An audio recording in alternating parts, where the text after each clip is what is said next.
Bobby's boat sauce. Invented on a sailboat, boat sauce is so good that we literally scrape the bottle for all of the last drops when we run out in our house. Made in Portland, Oregon, it comes in classic and hot flavors. And you, our marvelous listeners, will get 10% off your first purchase at bobbysboatsauce.com. If you enter the word Power Dog, all one word, all caps, at checkout. And trust me, because we are super fans. Give it a try, and you will be too. I wanna visit Dogland and run with the power pups. You got to love their style and how they never, ever, ever give up. Who loves dogs? Who loves dogs? We'll rise to the challenge. No one here is average. We are the power pups. You know we never, ever, ever give up. Dogs, dogs, you love dogs. Dogs, dogs, you love dogs.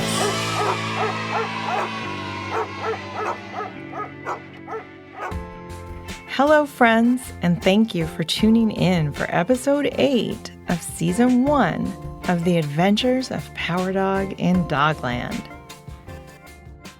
Do you remember where we were when last we gave a listen to this story? Power Dog had snuck into the Great Hall of the Phoenix to eavesdrop or secretly listen in on the grown-ups. He had finally gotten a bite to eat, and he'd heard quite an earful as well, and his mind was reeling as he raced down the winding paths of Meowie back to the cozy napping cottage where his big brother Fetcher and his cousin Bestie, Tuffy, were curled up, fast asleep. When he got back, the room was just beginning to fill with soft light of early morning, and that was Power Dog's true, absolute favorite time of day. His parents had marveled at how he was so happy to be a morning dog, a night owl dog, and a no-napper. An apparently odd combination among the dogs of Dogland. I know we mentioned the word for night owls before, nocturnal. But did you know there's actually a word for animals that love dawn and dusk? Also known to some folks as golden or magic hours, because of the lovely light? The word, so cool, is crepuscular, which can either refer to the times of day known as twilight, or refer to animals that appear to be more active during these magic hours.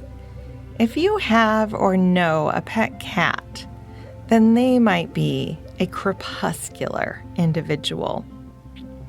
And they may also be nocturnal, which you remember, right, means active at night. Now humans are typically diurnal by nature. Animals, people, and even aliens that are diurnal are active during the day.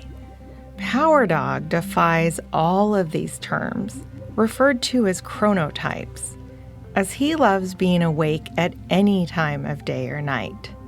At best, he could be described as crepuscular because he loves the dawn and the dusk the most. Are you a morning person? Are you a night owl? Are you also crepuscular?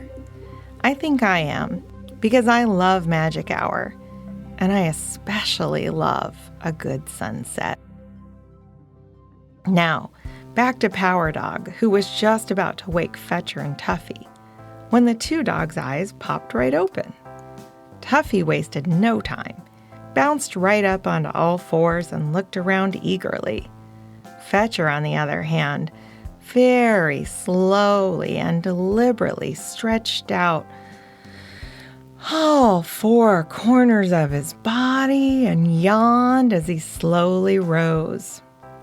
His stretches and yawns were contagious, and all three were stretching and yawning. Tuffy padded quietly over to the corner and closed his eyes, scrunching up his face. "Hey, Tuffster," said Fetcher. "Are you trying to use your powers of connection? Have you gotten a sense that Taffy is trying to use her powers of connection too?" Tuffy looked over his shoulder sheepishly, thinking about how his sister had always felt uncomfortable with their power of connection. She was more of a physical dog. She was sporty, and she loved martial arts and swimming more than anything. And he was certain her plans to transfer to the Dogland Seas Institute were mostly motivated by a desire to swim and surf and play all day long. "Yeah, I thought maybe after a good sleep I could reach out, and maybe she would be reaching out too. I could feel her energy at the college right after they disappeared." Power Dog nodded. "Is there anything that we can do to help you make the connection, Tuffy?" Both Fetcher and Power Dog put a paw on Tuffy. Tuffy smiled warmly, closed his eyes, and quietly hummed just a little as he scrunched up his face.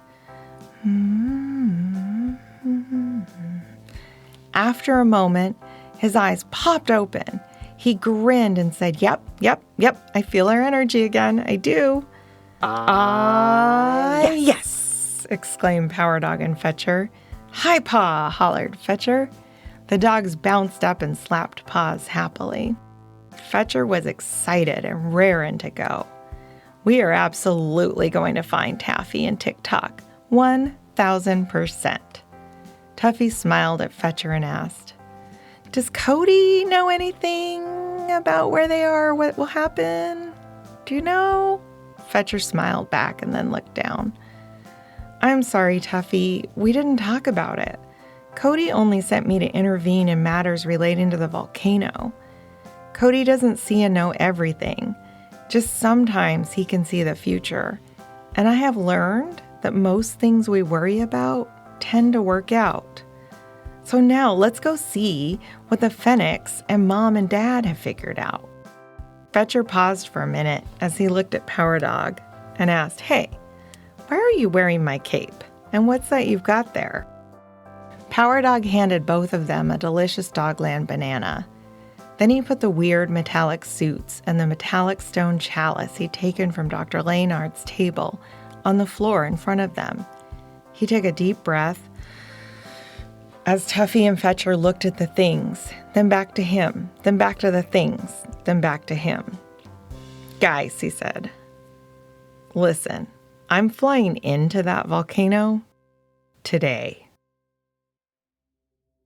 Meanwhile, Taffy could feel every muscle in her body tense up as she peered up to the very bright stars that felt closer to them with every passing second. She hoped that by tightly gripping every muscle that grips, she could stave off any sense of panic. Tick Tock also looked up at the stars beyond the snoozing creature. "I don't want to freak you out, Taffy, but the stars here move faster than they do at Doglaska or Lictopolis or the college. And I've seen this before." Taffy looked up at the bright, swiftly moving stars and gasped. "Tick Tock? Are we out in space somehow? Is that what you're thinking?" "I don't actually know," said Tick Tock. "But I've had a lot of time to think about this while both you and this mysterious individual were sleeping."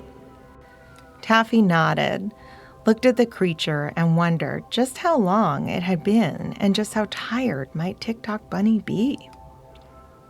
"Taffy, I'm having a hard time seeing a way out of this. And I'm a hopeful, positive bunny. I'm just not sure what we can do next. But we need to know what happened to the others, and we need to find out where we are. Do you think you could use your power of connection to reach out to Tuffy? Maybe to your moms?" Tears began to well up in Taffy's eyes. She missed her moms and her brother so badly. She shook her head and wiped her eyes. She did not want to think about that right now. She was a dog of action. "Our powers of connection are, well, they've always been Tuffy's thing. She was embarrassed to admit that they had both fallen a little behind in school because she was so reluctant to embrace her mental powers. And now was a time to see just how important powers like this could actually be. Tick Tock nodded. Oh, Taffy, I get it. To be honest, and I've never told anyone this before, I never thought I could learn to meditate or use any mental powers. What? You? But you teach meditation. Taffy was shocked. Well, I trained with some of the best to learn the value of mindfulness powers, and well, eventually I did come to love it. For one thing, I had never realized before that it can basically be a secret weapon. Also, I had never realized that a lot of the things I already like doing, like listening to music and gardening, are kind of mindfulness.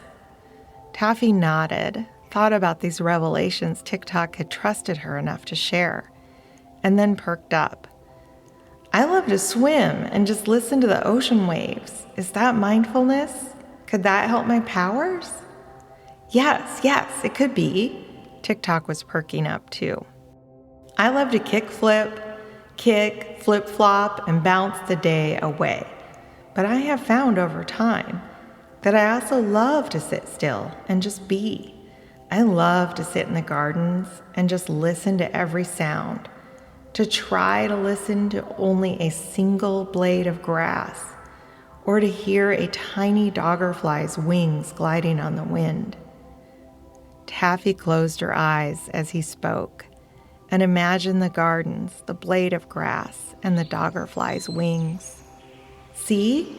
There you are. Are you imagining, listening? You are being very still. Now, what do you notice? Just observing. That is the start of the power. Taffy wiped away her tears, nodded, and raised her chin with pride. She knew she had yet to discover everything she was capable of, and she was feeling better about giving her mental powers of connection a try. She started to scrunch up her face like her dear Tuffy does when he focuses in on his power of connection. Tick Tock went on. Besides, if this individual keeps sleeping, then we may end up having all the time in the world, or wherever we are, he said a little nervously. Taffy smiled through her scrunched up face. She realized how grateful she was to have Tick Tock by her side. If she was going to be stuck somewhere strange, he was a pretty good bunny to get stuck with. Then, as if on cue, Tick Tock and Taffy's tummies rumbled. And as they both reached down to pat their tummies, the creature's body shifted and echoed with what certainly seemed to also be a tummy rumble. Well, said Tick Tock, sounds like our tummies are all talking to each other. Is that a start? She began to laugh a little, then stopped short because suddenly she could feel Tuffy's energy. Meanwhile, back on Meowie, Dogwings was giving a presentation in the Great Hall of the Phoenix. Scientists from all parts of Dogland were quietly listening, and President Sandals was standing next to him, brimming with pride as he helped dogs feast at the buffet of the finest foods Hawoofi'i had to offer. Thank you all for coming, said Dogwings. The Phoenix have been studying the volcano on Hawoofi'i ever since there have been Phoenix on Meowie. And throughout their studies and findings, they have developed reason to believe that more eruptions could come and that the islands could be damaged by sinkholes and lava. Dogwings continued. We have all assembled a massive body of research, allowing the Phoenix scientists to help predict where land might be affected by mud flows, lava, sinkholes, all helping our farmers on Hawoofi'i tremendously. Although not a soul was harmed this time, Mom Slice, standing next to him, beamed with pride because she knew it was her son who had saved the day, and she scanned the crowd for the 3 pups. Poor things, she thought. They must be exhausted from yesterday, and she assumed they were still sleeping back in the cozy napping cabin. Not a soul, Dogwings repeated. In the wee hours of daybreak, Mom Slice and I flew where we could to survey the damage, and what we saw, we could hardly believe. A grand plume of black ash and smoke reaching all the way to the very top of the sky, so far that it was clear that it is a good thing that neither Hawoofi'i nor Meowie have any floating moons.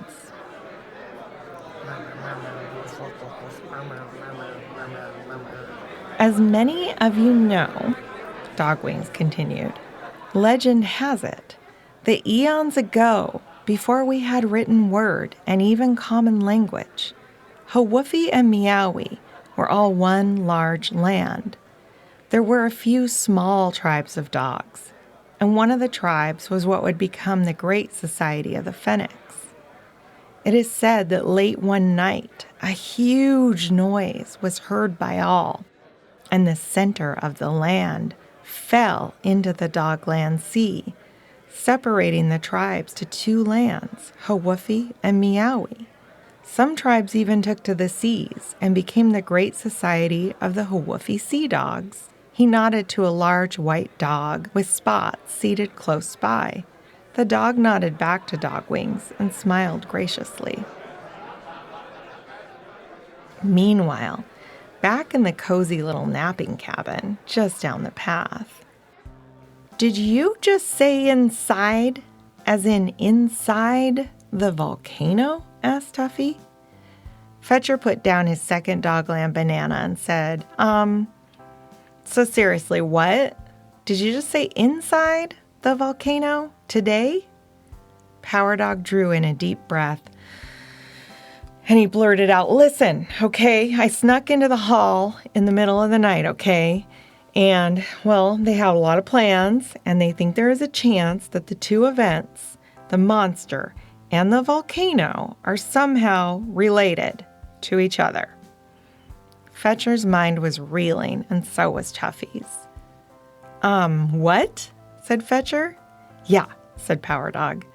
And they need the freshest hot lava they can get, like so fresh it's still magma, for some sciencey stuff. But you know Mom, and she said she would never let me go into the middle of the volcano, but come on, Fetcher, you know I can handle it.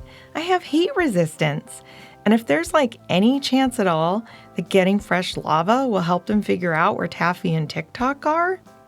I don't know, Power Dog, even in a volcano? A volcano?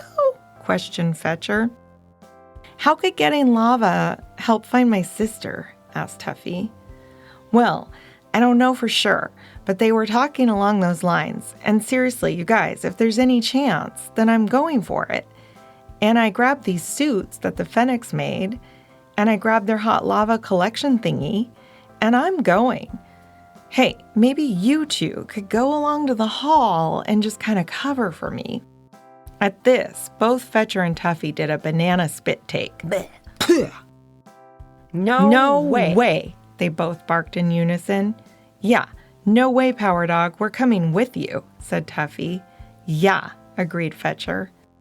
Oh, thank dogs, said Power Dog. Do either of you know how to drive a fennec boat? Why? Asked Fetcher. I have Cody's Dogmo speeder. It's better than any boat and will get us there twice as fast. Yes. Another 3-way high paw was in order before they all 3 donned hooded capes, tucked the heat suits and chalice out of sight, and headed for the boat docks. That's all for today. Tune in next time to find out what happens next. Now, I'm joined by my 6-year-old co-author for a dog joke and some nice science talk. Hi, Hank. Hi. So, Hank, just one little sciencey thing I want to slide in here. Okay. Because there's one really cool science word I didn't get to in the story. Do you want to know what it is? Mm-hmm. Vespertine. Mm-hmm. That means of the evening or of the night. Mm-hmm. So, Hank, why is a tree like a big dog? Why? They both have a lot of bark.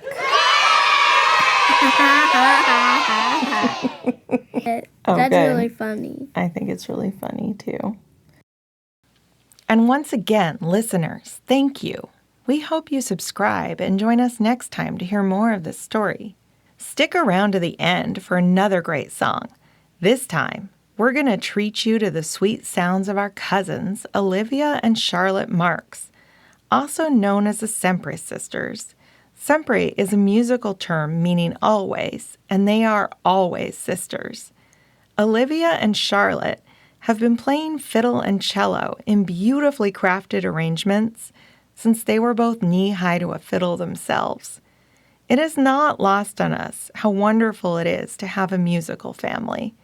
We will post links to their work, which you should definitely check out, because you have not lived until you have heard their mashup and strings rendition of Beat It and Tonight. It is sublime. Enjoy this medley called Owl Creek Set, Huckleberry Reel, Miss Lyall's Reel.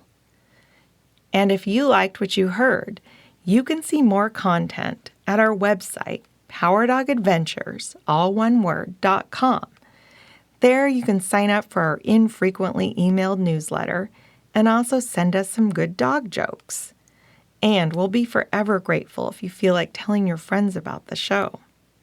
Special thanks to the inimitable Jason Rourke, who makes these stories sound extra good with his wise counsel, recording, sound design, and even original music. Additional thanks to our friends, family, and community. Thank you as well to a group of wonderful experts and artists listed on our website for guiding us through this process to bring these adventures to you, dear listeners, to whom we give our deepest gratitude. Season 1 of this podcast is made possible in part by funding provided by the Regional Arts and Culture Council in Portland, Oregon. Thank you, RAC.